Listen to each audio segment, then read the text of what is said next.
Kalian pernah bayangin nggak, kalau udara yang kita hirup setiap hari bisa dijual dalam botol? Kedengarannya aneh, ya? Tapi ternyata ini beneran ada loh. Di tengah krisis polusi yang makin parah di banyak kota besar, beberapa negara justru melihat peluang bisnis dari sini. Mereka mengemas udara segar, entah itu dari pegunungan atau pedesaan, lalu menjualnya sebagai produk premium. Awalnya mungkin terdengar seperti lelucon, tapi ide ini justru laku keras, terutama di kalangan mereka yang tinggal di wilayah dengan kualitas udara yang buruk. Fenomena ini jadi bukti nyata bagaimana masalah lingkungan bisa melahirkan bisnis-bisnis yang nggak pernah kita pikirkan sebelumnya. Penasaran negara mana saja yang pernah menjual udara bersih dalam botol? Yuk, kita bahas satu persatu. Pertama, ada Kanada. Negara ini jadi salah satu pelopor dalam bisnis udara botolan.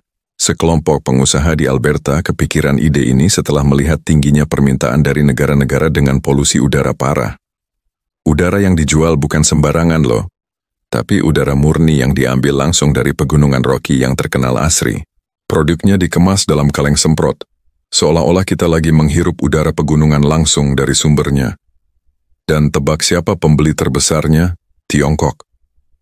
Di sana, polusi udara seringkali mencapai level berbahaya, jadi banyak orang yang rela bayar mahal demi merasakan napas segar dari Kanada, dari salah satu perusahaan yang paling terkenal, Vitality Air.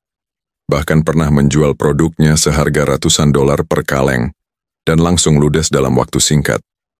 Ini membuktikan, kalau bagi sebagian orang, udara bersih sudah jadi barang mewah yang tak ternilai. Selanjutnya kita terbang ke Inggris, ternyata bisnis udara botolan juga populer di sini. Uniknya, di Inggris produk ini dijual bukan cuma buat mengatasi polusi, tapi juga untuk alasan sentimental.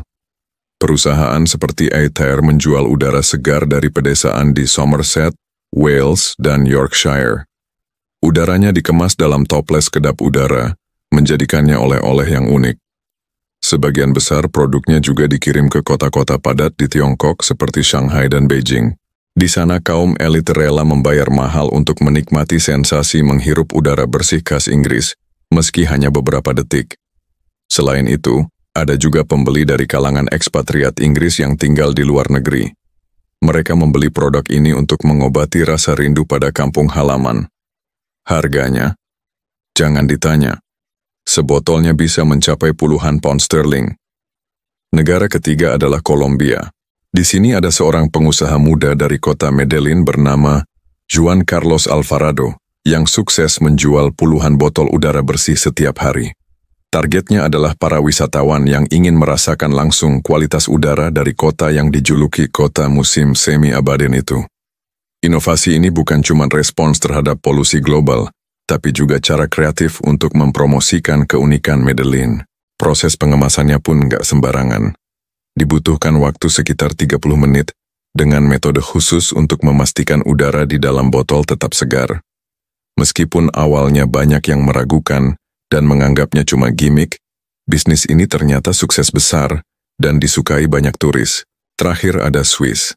Kalau negara lain menjual udara karena polusi atau nostalgia, Swiss menjualnya dengan citra kemewahan.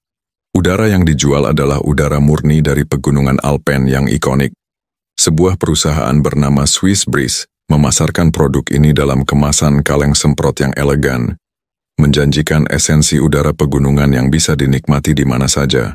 Target pasarnya jelas, yaitu konsumen kelas atas di kota-kota dengan polusi tinggi seperti di India dan Tiongkok.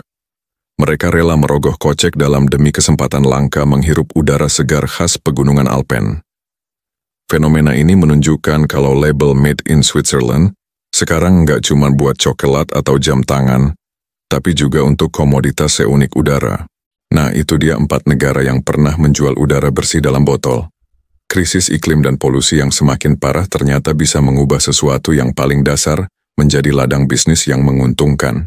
Bisa jadi, di masa depan, udara bersih bukan lagi sekadar komoditas tapi barang langka yang harganya makin tak terjangkau. Gimana menurut kalian? Apa kalian tertarik untuk membeli udara dalam botol? Coba tulis pendapat kalian di kolom komentar ya.